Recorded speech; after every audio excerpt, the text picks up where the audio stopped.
जी, नमस्कार। रू study acute में आपका स्वागत है। Madhya Pradesh food safety officer complete MCQ based श्रृंखला के अंतर्गत आज का हमारा टॉपिक है खाद्य योजक। ठीक है, चलिए बढ़ते हैं हम हमारी क्लास की ओर। अगर आप पहली बार जुड़े हैं तो चैनल को सब्सक्राइब कीजिए, वीडियो को लाइक कीजिए और क्लास में निरंतर बने रहिएगा।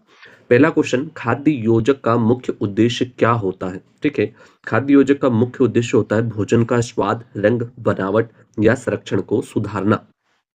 निम्नलिखित में से कौन सा एक खाद्य संरक्षक है? खाद्य संरक्षकों ने सोडियम बेंजोएट, ग्लूकोज, वसा या प्रोटीन, तो वो होता है भाई साहब सोडियम बेंजोएट। खाद्य संरक्षक जो खाद्य को संरक्षण प्रदान करता है।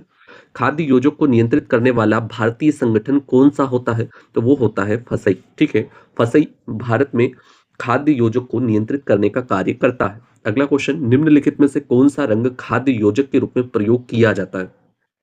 खाद्य योजक के रूप में प्रयुक्त रंग की बात करें तो वो होता है हमारा टार्टरजीन। ठीक है, एंटीऑक्सीडेंट के रूप में कौन सा खाद्य योजक प्रयोग किया जाता है? तो वो किया जाता है विटामिन सी, एंटीऑक्सीडेंट के रूप में। अगला क्वेश्चन, स्वाद बढ़ाने वाले योजक के रूप में प्रयोग होने वाले खाद्य योजक एमएसजी पूर्ण रूप है क्या होता है? तो इसका करेक्ट आंसर होगा मोनोसोडियम ग्लूटामेट। निम्नलिखित में से कौन सा खाद्य योजकों का उद्देश्य नहीं है? तो इसका करेक्ट आंसर होगा खाद्य प्रसंस्करण को कठिन बनाना। निम्न में से कौन सा प्राकृतिक खाद्य योजक है? तो प्राकृतिक खाद्य योजक की बात करेंगे तो वो होता है केरोटीन। ठीक है, फूड एडिक्टिव या एडिटिव का कोड नंबर किसके द्वारा जारी किया जाता है? तो इसका करेक्ट आंसर होगा यूरोपीय खाद्य सुरक्षा प्राधिकरण और यूरोपीय आयोग के द्वारा। अगला 10वां नंबर का क्वेश्चन देखिए, खाद्य पदार्थों में मिठास बढ़ाने वाले के लिए कौन सा खाद्य योजक प्रयोग किया जाता है? ठीक है, जिससे खाद्य पदार्थों में मिठास क्या हो जाए? बढ़ जाए। तो इसका करेक्ट आंसर होता है एस्पार्टेम, ऑप्शन नंबर बी। खाद्य योजक से संबंधित वैश्विक मानक कौन निर्धारित करता है? तो वैश्विक मानक निर्धारित करता है कोडेक्स एलिमेंटेरियस कमीशन। ये आपको मोस्ट आईएमपी क्वेश्चन है, यही छपेगा। ठीक है, हम आपको बताएंगे food safety officer exam paper के टाइम पे। खाद्य योजक से संबंधित वैश्विक मानक कौन निर्धारित करता है? वो करता है कोडेक्स एलिमेंटेरियस कमीशन। निम्नलिखित में से कौन सा पदार्थ भोजन को सूक्ष्म जीवों द्वारा खराब होने से बचाता है? तो वो होता है कौन सा? हमारा होता है भाई साहब परिरक्षक। ठीक है, निम्नलिखित में से कौन से पदार्थ का उपयोग भोज्य पदार्थों की सेल्फ लाइफ बढ़ाने और भोजन को कवक और जीवाणुओं से बचाने के लिए किया जाता है? तो वो किया जाता है सल्फाइड्स का, नाइट्राइट और नाइट्रेट्स का, बेंजोइक अम्ल और बेंजोइट्स का। ऑप्शन डी उपरोक्त सभी। खाद्य पदार्थों में ऑक्सीकरण से बचाने के लिए कौन सा योजक प्रयोग किया जाता है? ऑक्सीडेशन से बचाने के लिए किसका प्रयोग होगा? तो वो होता है एंटीऑक्सीडेंट का।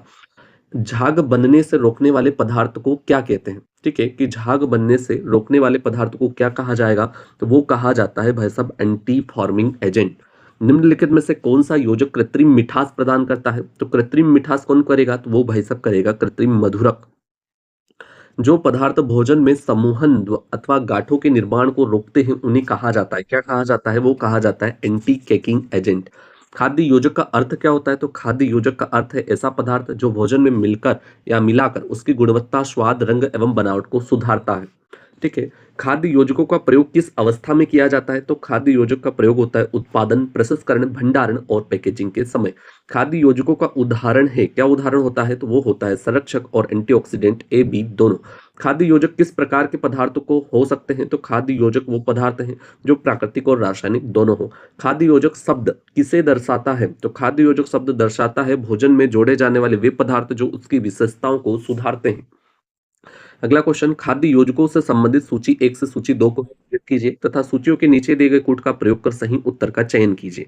ठीक है, यहाँ पर हमें देखना है कि कौन सा से सही है। ठीक है, तो इसका देखते हैं। पहला होता है पाइसी कारक। पाइसी कारक क्या होता है? तो पाइसी कारक ऐसे पदार्थ होते हैं जो तरल पदार्थों को मिलाने में सहायक होते हैं। ए का क्या होगा? 5 होगा। ठीक है, अब हम बात करते हैं ह्यूमिकटेंट की। क्या होता है ह्यूमिकटेंट? तो ह्यूमिकटेंट ऐसे होते हैं जो भोजन को सूखने से बचाने वाले पदार्थ होते हैं। ठीक है, ए का, बी का 4। अम्लता नियामक क्या होता है? तो अम्लता नियामक होती है खाद्य पदार्थों की अम्लता और क्षारीयता को बदलने या नियंत्रित करने वाले पदार्थ होते हैं अम्लता नियामक। कौन सा? 1 नंबर। रंग प्रतिधारण एजेंट क्या होते हैं? तो रंग प्रतिधारण एजेंट होते हैं खाद्य पदार्थों के रंग को संरक्षित करने वाले पदार्थ होते हैं रंग प्रतिधारण एजेंट। और बचा क्या? संशोधित स्टार्च। तो खाद्य पदार्थों की बनावट, स्थिरता और सेल्फ लाइफ को बेहतर बनाने वाला पदार्थ होता है, इसलिए करेक्ट आंसर होगा ऑप्शन नंबर सी। अगला क्वेश्चन, खाद्य योजकों का नियंत्रण और विनियमन विश्व स्तर पर कौन करता है? ठीक है, तो इनका नियंत्रण और विश्व स्तर पर करेगा भाई साहब कोडेक्स एलिमेंटेरियस कमीशन। खाद्य योजकों का उपयोग किस रूप में किया जाता है? तो इसका प्रयोग किया जाता है एंटीऑक्सीडेंट और जीवाणु रोधी एजेंट के रूप में। सबसे अधिक इस्तेमाल किए जाने वाले, ठीक है, खाद्य योजक कौन सा होता है? तो सबसे ज्यादा इस्तेमाल किया जाने वाला जो खाद्य योजक है वो होता है नमक और चीनी, ठीक है। 26 का ऑप्शन सी। अगला देखिए, आमतौर पर उपयोग किए जाने वाले प्रमुख खाद्य योजक कौन सा होता है? तो वो होता है भाई साहब sodium nitrate, sodium benzoate, amino अम्ल यौगिक मोनोसोडियम ग्लूटामेट, एल्यूमिनियम मिलिकेट या सिलिकेट, एल्यूमिनियम सिलिकेट या पोटेशियम क्रोमेट। जेब और जेली में पीएच मान कौन नियंत्रित करता है? ठीक है, जेब व जेली में पीएच मान कौन नियंत्रित करता है? तो इसका करेक्ट आंसर होगा साइट्रिक अम्ल E330। मांस और तेलों में फैटी एसिड और विटामिन के ऑक्सीकरण को कम करने के लिए किसका प्रयोग किया जाता है?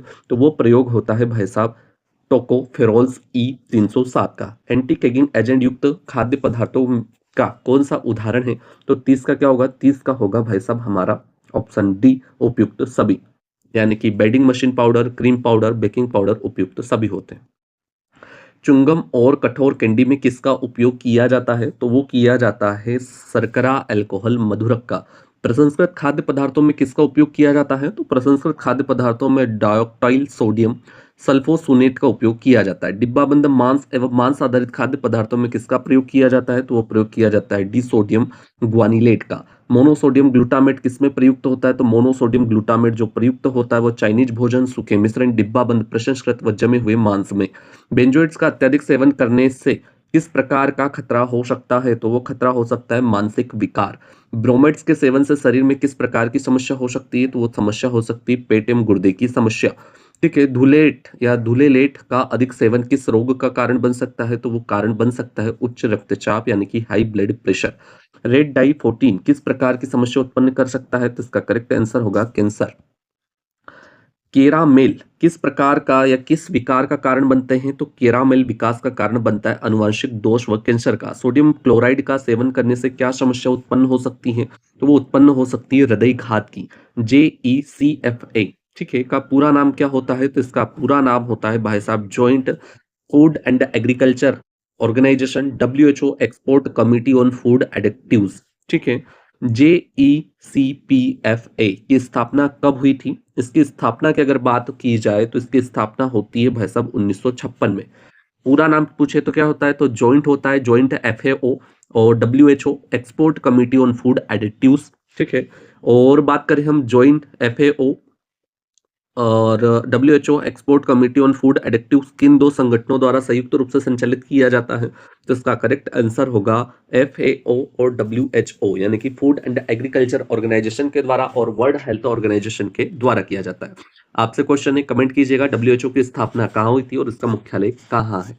ठीक है, JECFA के द्वारा किस क्षेत्र में दिशा निर्देश जारी किए जाते हैं? तो इसका दिशा निर्देश जारी करता है खाद्य सुरक्षा। JECFA का प्रमुख कार्य क्या होता है? तो इसका प्रमुख कार्य की बात करेंगे तो वो होता है खाद्य योजकों का मूल्यांकन करना।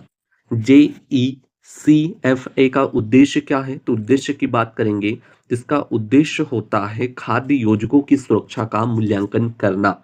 ठीक है, अगला क्वेश्चन, बेंजोइक अम्ल का प्रयोग विशेषतः किस प्रकार के उत्पादों में खाद्य परिरक्षण के लिए किया जाता है? तो वो होते हैं रंगीन फलों से बने उत्पाद में। किस खाद्य परिरक्षक का उपयोग विशेष रूप से फफूंदी के विरुद्ध किया जाता है? तो वो किया जाता है भाई साहब सोडियम बेंजोइट। ठीक है, खाद्य पदार्थों में उपयुक्त परिरक्षक सल्फर डाइऑक्साइड के संदर्भ में निम्नलिखित कथनों पर विचार कीजिए। तो वो विचार ये करना है कि यह बैक्टीरिया और फफूंद के खिलाफ प्रभावी है। बिल्कुल भाई साहब।